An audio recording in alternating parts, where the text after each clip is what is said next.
So we were using a different system. We were part of a much larger organisation. We split from them, but we still used the same rostering system that they'd used. So once we'd sorted out all the rest of the things that we needed to in regards to infrastructure, with staffing, office support, etc. Then was the time for us to start looking at the rostering system, because we didn't feel that the rostering system we were using at that time, met all the needs of the business. We needed something that was had ECM incorporated into it, and the functionality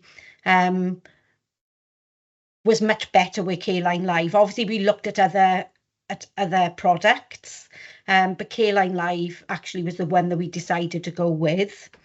The reason for that was, not just the rostering system, but the other functions as well, like forms.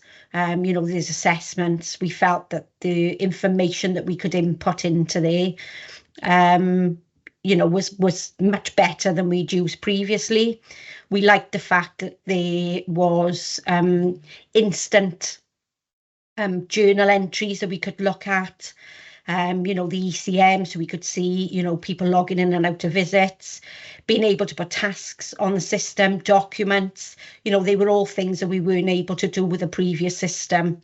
It just meant that, with the alerts that were coming through as well for, the ECM, that we'd able to make sure that there were no missed visits, by contacting staff members to make sure that they had actually arrived at the visits.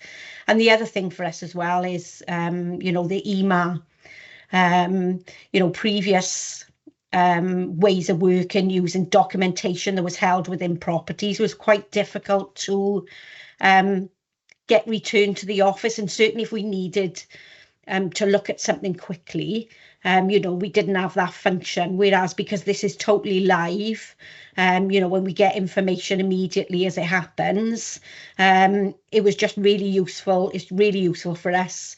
So if we do have a query coming through from the local authority, for example, or a family member, we're able to answer it immediately. So overall, CareLineLive, is a much better system than we've used before.